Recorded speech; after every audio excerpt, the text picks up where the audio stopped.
اعوذ باللہ من الشیطان الرجیم بسم اللہ الرحمن الرحیم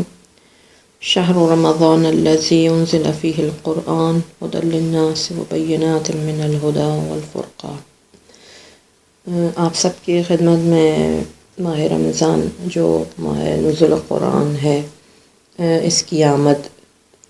کی مبارکباد پیش کرتی ہوں۔ اس ماہ میں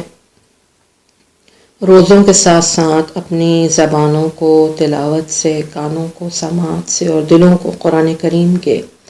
معانی اور مطالب میں غور اور تدبر سے معطر اور منور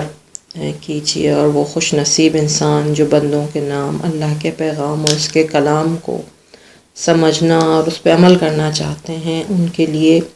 ہر روز تلاوت کی جانے والے ایک پارے کا خلاصہ پیش کیا جائے گا۔ اور اس سلسلے میں ہم سب سے پہلے آج پہلے پارے کا خلاصہ پیش کر رہے ہیں، اور اس کے ساتھ ساتھ ضروری ہے کہ قرآن کریم کے مطالعے کے ساتھ جو ہے وہ اس کی ترجمہ اور تفسیر جو ہے اس کا بھی تھوڑا بہت مطالعہ کیا جائے۔ پہلا پارہ قرآن کریم کا سورہ فاتحہ، جس میں مکمل اور سورہ بقرہ کے کچھ حصے ہیں، اور سورہ فاتحہ میں جیسا کہ ہمیں معلوم ہے کہ حمد باری تعالیٰ ہے، اور اس سورہ کی حیثیت قرآن کے دیباچے کی یعنی خلاصہ ہے۔ اس میں تمام قرآن کریم کی تمام تعلیمات کا خلاصہ اس میں موجود ہے، مختصر کر کے پروردگار عالم نے بیان کیا ہے، کیونکہ قرآن کے 3 بنیادی مضامین ہیں جس میں توحید، رسالت اور قیامت ہے۔ اس سورہ کے ابتدائی 2 آیتیں اور چوتھی آیت میں توحید کا بیان ہے، اور تیسری آیت میں قیامت کا ذکر ہے، اور 5ویں اور 6ٹھی آیت میں نبوت و رسالت کی طرف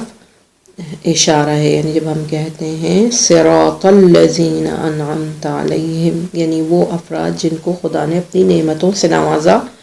تو ہم جب دیکھتے ہیں کہ صاحبان نعمت کون افراد ہیں تو ان میں ہمیں انبیاء اور رسل نظر آتے ہیں کہ جن کو پروردگار عالم نے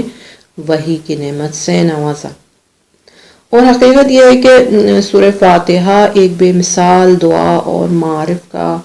بیش بہا خزانہ اور قرآن علوم کا ایک شفاف اور صاف آئینہ ہے، جس میں ہمیں 113 سوروں کی جھلک مختصر وقت میں نظر آتی ہے، اور اسی لیے یہ جھلک بار بار جو ہے وہ دکھانے کا مقصد یہ ہے کہ سورہ فاتحہ کو ہر نماز کی ہر رکعت میں اسی لیے پڑھنے کا حکم دیا گیا ہے۔ اس کے بعد سورہ بقرہ قرآن کریم کی سب سے طویل سورہ ہے، جو کہ 286 آیات پہ مشتمل ہے، جس میں سورہ بقرہ کا اکثر حصہ ہجرت مدینہ کے بعد بالکل ابتدائی دور میں نازل ہوا، اور عربی میں کیونکہ بقر جو ہے وہ گائے کو کہتے ہیں، اور اس سورہ میں بقرہ کا لفظ آیا ہے، یعنی جنس بقر، یعنی خود گائے، جنس جو ہے وہ گائے کی، اس کے بارے میں، اور گائے کو ذبح کرنے کا واقعہ بھی اس میں ذکر ہوا ہے، اسی لیے اسے سورہ بقرہ کہا جاتا ہے اس واقعے کی وجہ سے۔ قصص القرآن میں شاید آپ نے بھی پڑھا ہو کہ بنی اسرائیل کے ایک مالدار شخص کو اس کے بھتیجے نے وراثت ہتھیانے کی غرض سے قتل کر دیا، پھر رات کی تاریکی میں اس کی لاش کو اٹھا کر کسی دوسرے کے دروازے پہ ڈال دیا اور اس پر قتل کا الزام لگا دیا، اور قریب تھا کہ جو مدعی ہے اور مدعی علیہ دونوں کے خاندان ایک دوسرے پر ہتھیار اٹھائیں اور جنگ و جدل کا سلسلہ شروع ہو، تو پروردگار عالم نے حضرت موسیٰ علیہ السلام کے ذریعے انہیں گائے ذبح کرنے اور اس کے گوشت کا کچھ حصہ اس مقتول کے جسم کے ساتھ لگانے کا حکم دیا، تاکہ حق جو ہے وہ واضح ہو جائے۔ ایسا کرنے سے کیا ہوا کہ مقتول زندہ ہو کر اٹھ کے بیٹھ گیا اور اس نے اپنے قاتل کی نشاندہی کر دی، یعنی اس زمانے میں یہ پروردگار عالم کا ایک معجزہ جسے ہم کہتے ہیں شمار ہوتا ہے۔ اتفاق سے انہی دنوں میں بنی اسرائیل کا ایک گروہ مرنے کے بعد کی زندگی کا بھی انکار کر رہا تھا، یعنی موت کے بعد انسان جو ہے وہ کس طرح سے زندہ ہوگا یہ سوال کرتا تھا، اور جب یہ مقتول زندہ ہو گیا تو نہ صرف یہ کہ قاتل کی نشاندہی ہوئی، بلکہ موت کے بعد کی جو زندگی ہے، یعنی موت کے بعد انسان کس طرح سے زندہ ہوگا، اس پر پروردگار عالم کے معجزے کے ذریعے سے حجت بھی قائم ہوئی۔ اس کے علاوہ مصریوں کے ساتھ طویل عرصے تک رہنے کی وجہ سے بنی اسرائیل کے دل میں جو گائے کی محبت اور عقیدت بس گئی تھی، اس کی تردید بھی جو ہے وہ اس کا حکم دے کر، گائے کے ذبح کرنے کا حکم دے کر دی گئی، یعنی کہ گائے کوئی ایسی مقدس چیز نہیں ہے پروردگار عالم کے نزدیک، صرف اور صرف حق کو ثابت کرنے کے لیے پروردگار عالم نے کہا کہ اس کو ذبح کیا جائے۔ اس واقعے کے علاوہ بھی جو اہم مضامین اس سورہ مبارکہ میں بیان ہوئے ہیں وہ یہ ہیں کہ کلام اللہ کی صداقت اور حقانیت کے حوالے سے اس میں بیان کیا گیا ہے کہ یہ وہ کلام ہے جس کے اللہ کا کلام ہونے میں اور اسی کے بیان کردہ مضامین کے پہ مبنی ہونے میں کوئی شک نہیں ہے۔ دوسری یہ چیز کہ پروردگار عالم نے انسانوں کی 3 اقسام اس میں بیان کی ہیں، مومن، کافر اور منافق۔ اللہ نے اہل ایمان کا تذکرہ 4 آیات میں کیا ہے، کفار کا تذکرہ 2 آیات میں اور منافقوں کا 13 آیات میں تذکرہ فرمایا۔ ان 13 آیات میں منافقوں کی 12 اوصاف بیان کیے گئے ہیں، اور ہمیں لازم ہے کہ ہم ان اوصاف بد سے اپنا دامن بچا کے رکھیں۔ اور جو صفات بیان کی گئی ہیں ان میں جھوٹ ہے، دھوکہ، عدم شعور، قلبی بیماریاں یعنی روحانی بیماریاں، مکر ہے، اس کے علاوہ ان کا بے وقوف ہونا ہے، احکام الہی کا مذاق اڑانا، یہ بھی جو ہے وہ ان کے جسے کہتے ہیں کہ ہم صفات میں بیان کیا گیا ہے۔ زمین میں فتنہ و فساد پھیلانا، جہالت، ضلالت، اس کے علاوہ کسی چیز کو قبول کرنے میں پس و پیش کرنا، تذبذب کا شکار ہونا اور اہل ایمان کا مذاق اڑانا،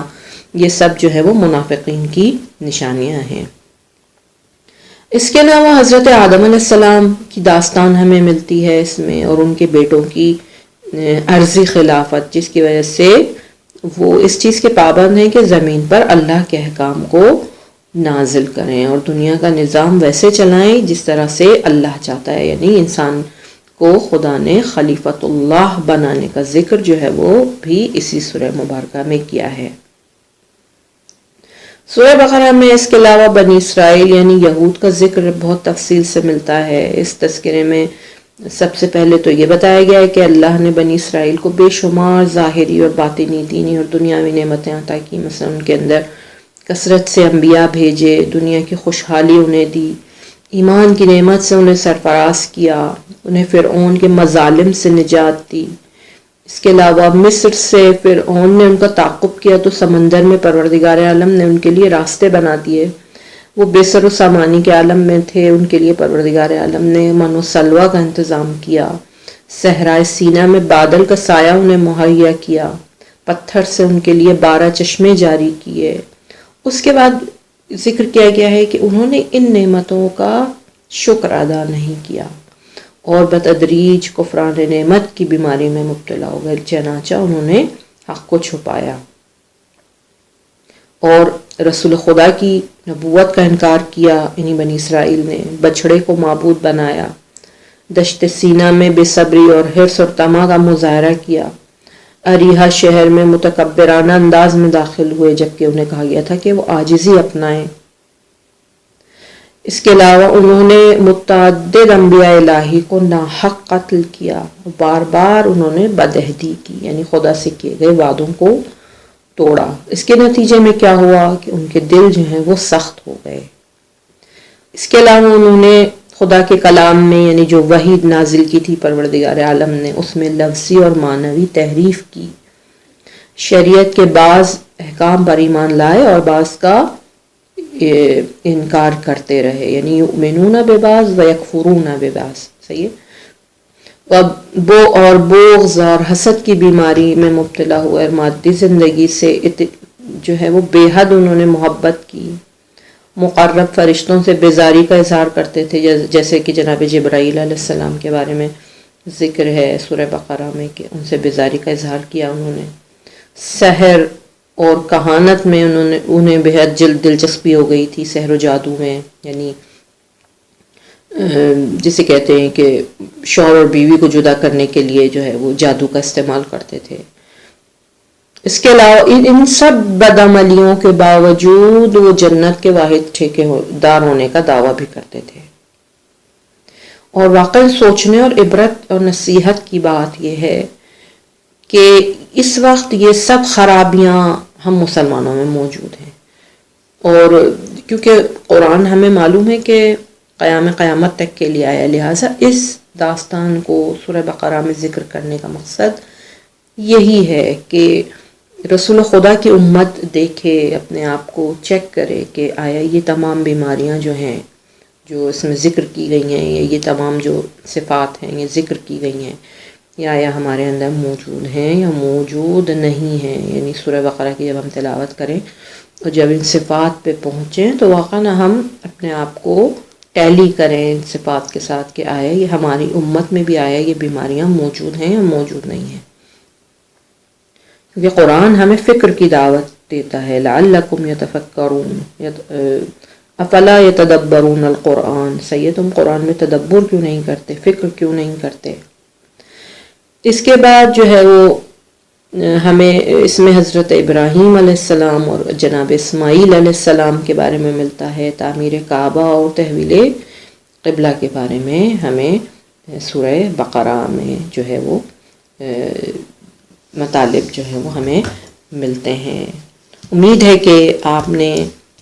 ان خاص نکات سے جو ہے وہ استفادہ کیا ہوگا اور ایک مختصر خلاصہ سورہ بقرہ کا آپ کے ذہن میں جو ہے وہ زندہ ہو گیا ہوگا. انشاءاللہ جب بھی اب آپ سورہ بقرہ کی تلاوت کریں گے آپ کے ذہن میں یہ خلاصہ جو ہے وہ جسے کہتے ہیں ریپیٹ ہوگا اور آپ بہتر طریقے سے سورہ بقرہ کے مطالب کو سمجھنے کی کوشش کریں گے. اگلے لیکچر تک